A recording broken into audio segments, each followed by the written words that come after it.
আসসালামু আলাইকুম। সবাই কেমন আছেন? আশা করছি ভালো আছেন। কেউ চলে যাবেন না, অবশ্যই শেষ পর্যন্ত ভিডিওটা দেখবেন। খুবই মজার একটা ভিডিও হতে যাচ্ছে।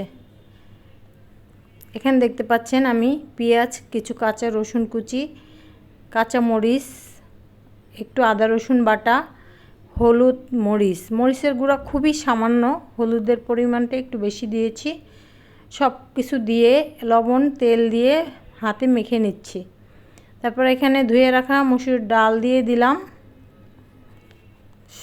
তারপরে সরিষার তেল দিয়ে দিলাম। আমি এখানে দুই রকমের তেল ইউজ করেছি, সয়াবিন তেল এবং সরিষার তেল দিয়ে মেখে হাতে মেখে তারপরে পানি দিয়ে দিলাম। তারপরে পানিটা বলক আসার অপেক্ষায় আছি। এভাবে আপনারাও খেয়ে দেখবেন।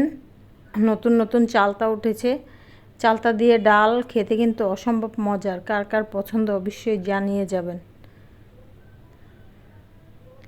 এই যে দেখতে পাচ্ছেন মরিচ দিয়ে দিয়েছি। মরিচে প্রচণ্ড রকম ঘ্রাণ ছিল। খেয়ে দেখলাম লবণ একটু কম, তাই আর একটু লবণ অ্যাড করে দিলাম। তারপরে একটু বাগার দিয়ে দিলাম। এখানে চচ্চড়ি ডালে কেউ বাগার খায় না, আমি একটু দিলাম স্পেশালের জন্য।